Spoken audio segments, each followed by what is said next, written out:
The look on Nancy King's face when the zoning inspector handed her that district-wide recommendation letter.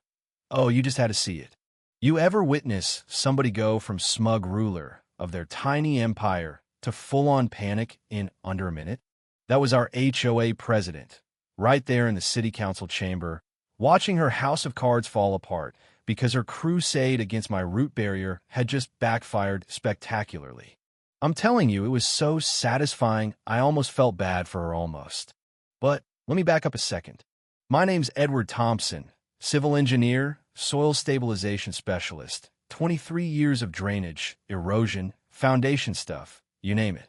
I moved out to Willowbrook Estates for a little peace and quiet, a patch of land with those big, old oaks, real trees, not the sad little twigs you get in new subdivisions. For a while, it was just what I wanted. But you know how it goes. Give it time, and every neighborhood's got Nancy. The whole mess started last spring. I noticed some hairline cracks down in the basement, just spiderweb stuff, but I know what that means. Those gorgeous oak roots? They were heading straight for my foundation. You spend your career fixing other folks' disasters. You get a nose for trouble on your own turf. So I did what any responsible homeowner, and okay, proud engineer, would do. I plan a root barrier install. Now, for anybody who's never dealt with this, a root barrier is a sheet of high-density polyethylene, 3 feet deep, 60 feet long, completely underground.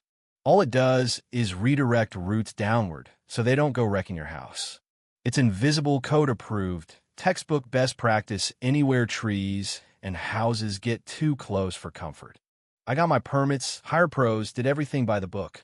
2 days and $4,000 later, I thought I was done. I even took before and after pictures, thinking maybe I'd brag about the install at the next neighborhood barbecue. That was before Nancy King stuck her nose in. 6 years as HOA president, and she ruled this place like a cross between Martha Stewart and the local sheriff, measuring grass blades, sending violation notices for trash cans out 5 minutes too late. You know the type. 3 weeks after the root barrier went in, I get this formal complaint. Unauthorized landscaping, violating HOA covenants. She wanted me to dig up the whole thing and restore the property at my own expense. Sure, Nancy. At first, I was angry. I mean, I wasn't painting my house neon orange. I was protecting my foundation. But I figured, okay, let's be reasonable. I set up a meeting with the board, showed up in her living room on a Tuesday night with my full presentation. Soil reports, photos, code sections, the works. Jerry Parker, the treasurer, just nodded along, and Rachel Newen, the secretary, barely looked up from her phone. Nancy listened with that polite but smug look people get when they've already decided they're right. I laid it all out, how roots can cause hundreds of thousands in damage, how the barrier protected not just my place but neighboring homes, how it met every code and regulation. Nancy waited till I was done and then hit me with the rules are rules line. City permits don't mean a thing if the HOA didn't approve first. I had 30 days to tear out the root barrier or start paying escalating fines. You ever try arguing logic with someone who loves rules more than people? Doesn't work. But then Nancy dropped her little bombshell. She'd already reported my unpermitted landscaping to the city zoning office, hinting maybe I was in for even more trouble. That's when it hit me. This wasn't about standards or trees or property values. She just liked the power. She found a gray area and was going to squeeze me till I gave in. What she didn't realize, getting zoning involved was her biggest mistake. Next morning, I get a call from Justin Campbell at the zoning department. He's apologetic, asks for an inspection, says these things usually clear up quick. He comes out Friday, looks at my permits, measures the install, checks everything. It's perfect. He even tells me root barriers are starting to show up all over the city because of foundation issues. When his official report lands Tuesday, it says my work is not only compliant, it's actually beneficial. I email Nancy the report, thinking this should be over. But nope. 3 days later, another violation notice, this time with the HOA's lawyer weighing in. Even if the city likes it, the HOA still runs the show. 20 days left or the fines start. $500 and counting. That's when my engineer brain took over. Nancy wanted a fight over a root barrier? Fine. I dug into 15 years of property records, insurance claims, maintenance reports, found a gold mine. Our neighborhood had racked up over $200,000 in foundation damage in just 5 years, all traceable to root problems. The kicker? Nancy's own house sat on 3 oaks, closer to her foundation than mine. She was sitting on a ticking time bomb. I started calling around, zoning offices, municipal engineers, urban foresters in 6 cities. Turns out root barriers aren't just allowed in most places, they're encouraged. Some cities give tax breaks for them. Others require them in new builds. I went back to Justin with all this research and asked if he'd consider a city-wide recommendation. He loved the idea. Anything that cut down on claims and repairs was a win for city budgets. A couple weeks later, I'm presenting my findings to the City Planning Commission. I've got Sarah Richardson, 15 grand in basement repairs, ready to testify. Maria Price brings her own story. Contractors back me up. Meanwhile, Nancy submits her own presentation, warning that root barriers are some kind of industrial intrusion. Never mind that they're invisible. She's got poster boards with stock images and a pile of opinions. When we finally faced off at the commission meeting, the contrast was wild. I walked them through hard data, claims, repairs, savings. I explained how root barriers are made, how they work, how they're good for trees and houses. The commission grilled both of us: long-term performance, environmental impact, cost. I answered every question. Nancy kept dodging, talking about slippery slopes and community standards, but couldn't say how a buried piece of plastic hurt anybody. Public comments were the nail in her coffin. Neighbors told horror stories about foundation damage, flooded basements, stress, and expense. Even the contractors testified that root barriers would have saved everyone money and trouble. When it was over, the commission didn't just side with me.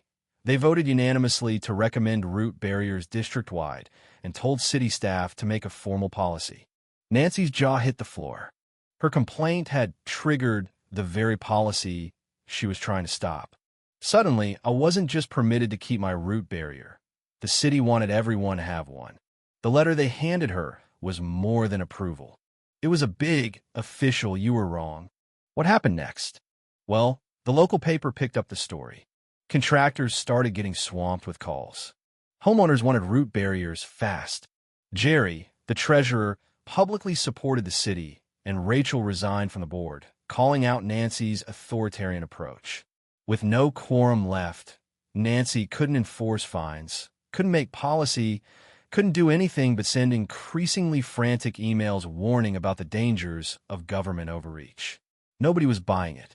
The insurance company even called a meeting, worried about liability if the HOA kept blocking city-recommended protection. That meeting, me, Nancy, city officials, and the insurance carrier, was the real turning point.